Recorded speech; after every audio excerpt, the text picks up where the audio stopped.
नमस्कार विद्यार्थी मित्रांनो, मी श्रीराम बेलनूर घेऊन आलो तुमच्यासाठी दिनविशेष मालिका। या दिनविशेष मालिकेमध्ये तुमचं सर्वांचं स्वागत। आणि आज आहे 21 मे 2026। आज राष्ट्रीय दहशतवादी विरोधी दिन आहे। आज काय आहे? राष्ट्रीय दहशतवाद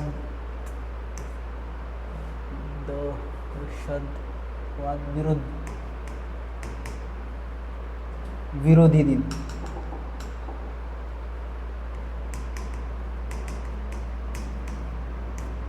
कारण आजच्या दिवशी एक दुर्दैवी घटना भारतासाठी घडली होती।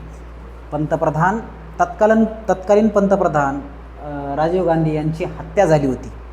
ओके, बघा आजच्या महत्त्वपूर्ण घटना आपण बघू। तर पॅरिसमध्ये फिफाची स्थापना। आता फिफा आपल्याला माहिती आहे, फिफा ही फुटबॉल असोसिएशन जी आहे। ओके, तर federation of international football association, या फिफाची स्थापना आजच्या दिवशी 21 मे 1904 रोजी पॅरिसमध्ये झाली। कुठं? पॅरिसमध्ये। आणि आज फिफाचे वर्ल्ड कप जगामध्ये होतात, तर त्याची सुरुवात तिथं झालेली आहे। बघा कधी? 1904ला। तर ही अतिशय महत्त्वाची घटना आहे खेळ क्षेत्रामध्ये। त्याच्यानंतर माजी पंतप्रधान राजीव गांधी यांची हत्या करण्यात आली। तर 21 मे 1991ला तमिळी दहशतवादी जी आहे एक महिला, या महिलाच्या आत्मघाती पथकानं काय केलं? राजीव गांधी यांची हत्या केली।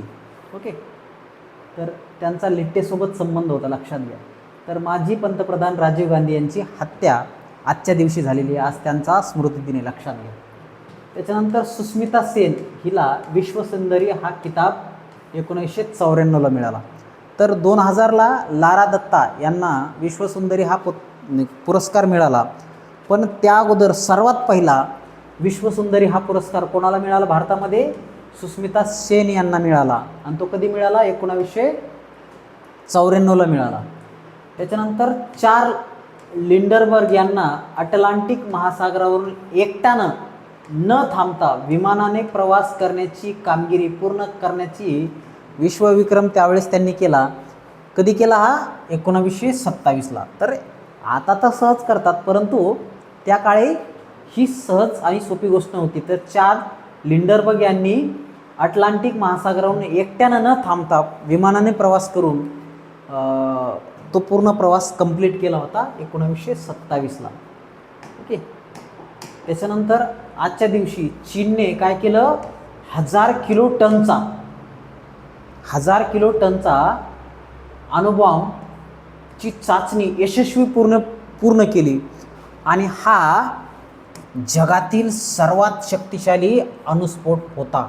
आज आहे 1992ला त्यानं ती अणुचाचणी केली आणि जगाला दाखवून दिलं की आम्ही अणुक्षेत्रामध्ये खूप प्रबळ आहोत म्हणून।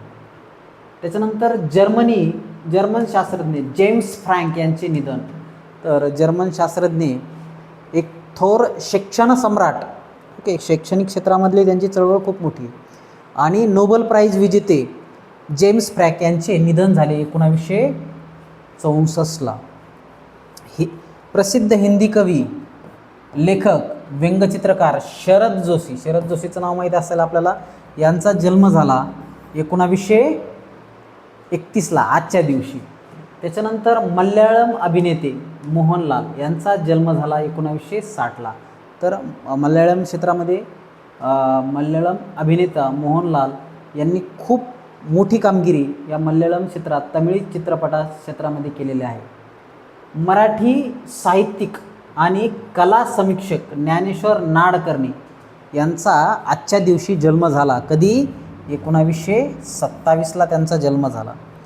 आणि आपणास माहिती आहे सुंदरलाल बहुगुणा हे जे चिपको आंदोलनाचे प्रणेते आहेत, किंवा चिपको आंदोलन ज्यांनी झाडाला कवटाळू मारून झाडं वाचावे यासाठी पर्यावरण प्रेमी जे आहेत हे सुंदरलाल बहुगुणा यांचे 2021 साली निधन झाले। तर यांनी चिपको आंदोलन चालवले होते आणि यामधून निसर्गाचं महत्त्व त्यांनी पटवून दिलं होतं. तर आज राष्ट्रीय दहशतवाद विरोधी दिन आहे. आजच्या दिवशी तत्कालीन पंतप्रधान राजीव गांधी यांची हत्या झाली होती. राजीव गांधी यांनी तंत्रज्ञान क्षेत्रामध्ये भारताला पुढं आणण्याचं काम केलं, औद्योगिक क्षेत्रामध्ये भारताला पुढं आणण्याचं काम केलं, भारताला सक्षम करण्याचं काम केलं. पण अल्पावधीतच त्यांचा मृत्यू झाला, त्यांची हत्या करण्यात आली.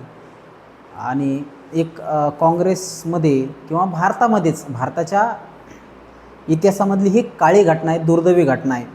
तर या घटनेचा आपण निषेध केला पाहिजे. या घटनेचा निषेध म्हणून आज राष्ट्रीय दहशतवाद विरोधी दिन आहे. तर असा दहशतवाद होऊ नये. दहशतवाद हा कधीही वाईटच असतो, परंतु माजी पंतप्रधान राजीव गांधी यांचं योगदान भारतासाठी खूप मोठं आहे. त्यांच्या विचारांना विनम्र अभिवादन. धन्यवाद.